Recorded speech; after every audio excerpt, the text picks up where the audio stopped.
man waa njëkk ci Bambi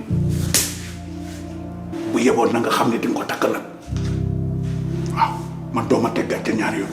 Khalil va-t-il vraiment devoir épouser Bambi et chambouler tout le petit équilibre qu'il a pu reconstruire avec Fa après tout ce qu'ils ont traversé? Fa va-t-elle regretter d'avoir accordé la polygamie? Vous vous souvenez lorsqu'ils se sont mariés là, Khalil a signé polygamie. Est-ce que Fa va regretter son choix? Je savais bien que cette histoire de signer polygamie ou monogamie là allait avoir des conséquences dans le futur. Est-ce qu'on peut encore sauver leur bonheur les gars? Dans cet épisode, Sadir était donc présent et pendant tout l'épisode d'ailleurs il était habillé en jaune, hein, le jaune qui peut exprimer un sentiment de malaise, le mensonge et la tromperie. Dans certains cas, c'est-à-dire il n'était pas bien du tout, on pouvait le voir dans cet épisode là depuis le départ d'Awacher. De toute façon ça ne va plus. À l'hôpital je m'attendais à ce qu'il vole au secours de son frère, qu'il essaie de défendre Khalil, qu'il avoue peut-être qu'en fait c'est lui le père de cet enfant. Dans cet épisode on apprend que l'enfant de Bambi est moins âgé que Bousso, je crois qu'il a 12 ans, donc impossible qu'il soit le fils de Khalil qui lui a eu une aventure avec Bambi dans sa jeunesse, quand ils étaient encore jeunes et pas récemment. De toute façon il a passé beaucoup de temps en France, donc soit l'enfant de Bambi est un enfant qu'elle a eu avec un mec au village, soit c'est l'enfant de Sadir. C'est Sadir qui est retourné au village il y a 12 ans pour revoir sa Bambi bien-aimée lorsque les choses n'allaient plus avec Awacher et donc avant son mariage avec Jojo. Bonjour à tous et bienvenue sur Yeri TV, je m'appelle Sylvia et sur cette chaîne je fais des revues, des analyses, des débriefs de films et séries afro. Donc si ça t'intéresse et si tu aimes Babel, abonne-toi, active la cloche pour faire partie de notre belle communauté. Ce qui frustre avec Bambi, c'est qu'elle s'amuse toujours avec les émotions des membres de sa famille et il tombe toujours dans le panneau. Comme des débutants, ça y est, maintenant elle nous sort la carte du suicide. Non! Un acte tellement égoïste, hein. Est-ce qu'elle a pensé à son enfant? Il était où même d'ailleurs à ce moment-là? Ils sont pas censés être tout le temps ensemble. Et je me demande toujours comment Hypno a fait pour la retrouver, hein, d'ailleurs. On va dire qu'il est smart. Bambi fatigue vraiment beaucoup cette famille, hein. C'est pas possible. Au début de l'épisode, on voit que Leila est venue faire ses adieux au docteur. Est-ce que Bambi est responsable du départ précipité de Leila, soudain de Leila? On a vu qu'elle était passée dans sa chambre là pour mettre des petits trucs mystiques. Donc elle a sûrement quelque chose à voir avec ce départ, parce que Leila, qui est très famille, n'a vraiment aucune raison de partir, même si c'est pour le boulot, une belle opportunité de carrière. On se souvient lorsque Hypno lui avait posé la même question, elle avait dit que non, ça ne l'intéressait pas de voyager. Donc pourquoi maintenant Leila est celle qui peut le plus tenir tête à Bambi? C'est pour ça que Bambi veut l'éloigner. Elle ne la veut pas dans ses pattes. En tout cas, Leila doit revenir, hein, parce que son histoire ne peut pas se terminer comme ça. Pourquoi partir lorsque tout va pour le mieux? En plus, elle a enfin trouvé quelqu'un qui l'aime sincèrement. On a envie de voir Leila dans une robe de mariée avec un mariage qui réussit enfin. Sinon, on sera trop frustré. Il y aura un sentiment d'inachevé, hein, si je vois pas Leila qui se marie et qui est enfin heureuse à la fin de cette série là. Une partie du secret, je dis bien du secret de Jojo est révélé. Donc là on poursuit, hein, dans le développement de la vulnérabilité de Jojo avec ce secret qu'elle nous dévoile. L'hypothèse selon laquelle elle aurait été violée par un membre de sa famille s'avère. Du coup on en avait parlé sur cette chaîne. Quand je vous disais que franchement Jojo, moi je la comprends pas, vous m'avez dit non Sylvia, c'est comme ça en général. Peut-être qu'elle a été agressée par un membre de sa famille, ce qui explique pourquoi elle est addicte au plaisir charnel, parce que c'est parfois l'une des conséquences, hein, quand on subit ce genre de traumatisme. Jojo dit donc qu'elle a été violée par le mari de sa mère. Dans les sous-titres, en tout cas c'est ce qui était écrit, pas son père mais le mari de sa mère, donc son beau-père. Ça explique beaucoup de choses, hein. C'est plus logique que l'explication qu'elle nous avait donnée avant. Ce qui est dommage, c'est que Jojo se confie à la mauvaise personne. Certes, elle se voit en Bambi, mais elle ne la connaît pas. Elle vient juste de découvrir qui est Bambi. Ce n'est pas parce que tu t'identifies à quelqu'un qu'il faut forcément aller te confier à la personne, hein. Donc elle a commis une grosse erreur là, Jojo, parce que Bambi, elle n'a pas d'amis. Si elle est amie avec toi, c'est par intérêt. Donc elle pourrait très bien se servir de ce secret plus tard, hein, contre Jojo.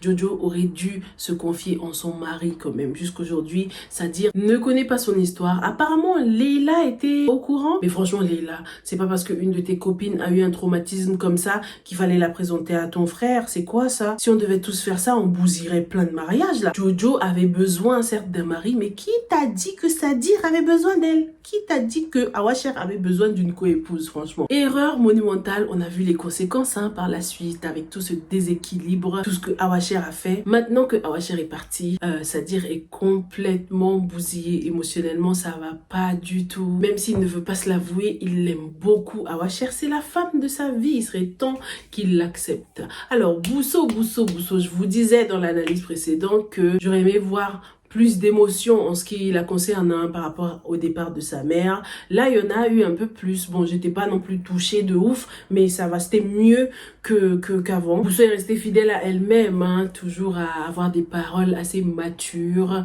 Elle a bien parlé à son père. Et ça se voit que Sadir était très touché. C'est bien de pouvoir avoir cette complicité-là entre père et fille, avec ses parents même en général, parce qu'il y en a une là qui est complètement déconnectée de la vie de ses enfants, et c'est Nabou Gaye. Parlons d'ailleurs de Khady Cham, qui a décidé d'accorder une deuxième chance à son ex, à Ousseynou.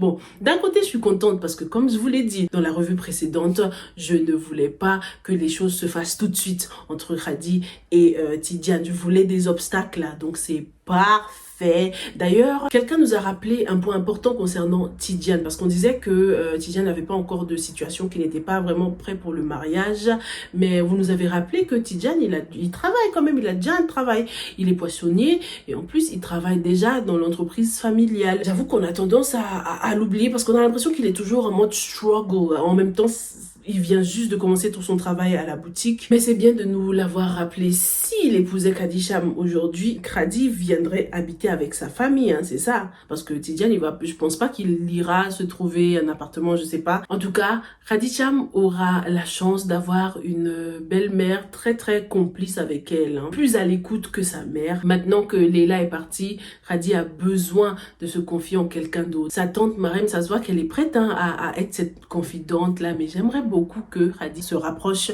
de sa mère. Que les deux fassent ce pas, pas seulement Khady, il faut aussi que Nabou Gaye soit prête à écouter son enfant, sa fille. Ousseynou est aux anges. Khady lui a dit oui. Elle lui a donné une deuxième chance. Mais le pauvre, on sent le cœur brisé à 2 km là. Après, il peut y avoir un autre scénario. Ousseynou qui se rend compte que ça ne va pas marcher parce que Khady ne l'aime pas assez. Il décide de la libérer et donne sa bénédiction à Tidiane pour qu'il se mette en couple avec Khady. Est-ce que Ousseynou aura autant de maturité, de grandeur pour faire ça? Ce serait le seul moyen, je pense, pour que les choses fonctionnent, pour qu'il y ait un couple, un futur couple Tidiane-Khady. Parce que sinon, ça va être moche là. Ce sera dommage si l'amitié entre Ousseynou et Tidiane se brise, à moins que Ousseynou quitte le pays, franchement, parce que sinon ça va pas être possible là, de voir Khady tous les jours dans les bras d'un autre homme. Khady n'aurait pas dû lui accorder cette deuxième chance, mais bon,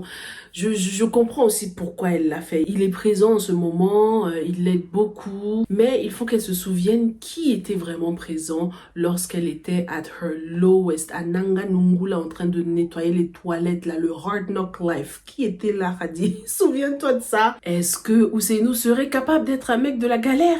Il aime Khady lorsqu'elle est en ville, dans la cité pimpante. En plus, sa famille est assez aisée, donc voilà, il est dans une bonne famille, ils ont de l'argent. Est-ce qu'il aimerait la Khady de la galère? Est-ce qu'il aimerait Khady si elle ne venait pas d'une famille, voilà, fortunée, quoi? En tout cas, c'était un très bel épisode. Dites-moi dans les commentaires si vous continuez à croire que Sadir est le véritable père de l'enfant de Bambi, ou est-ce que c'est quelqu'un du village, parce que voilà, l'âge et l'époque ne correspondent pas. Hâte de vous lire dans les commentaires. C'était un très bel épisode. En plus, les sous-titres sont arrivés 24 hours à peine après l'épisode. Donc, c'est cool. Merci. Marodi, il faut continuer comme ça, s'il vous plaît. Sinon, on va encore lâcher la série et ce serait dommage, quoi. Vos séries ne sont pas faites que pour les Sénégalais, quand même. Sinon, il faut nous dire, on va aller voir ailleurs.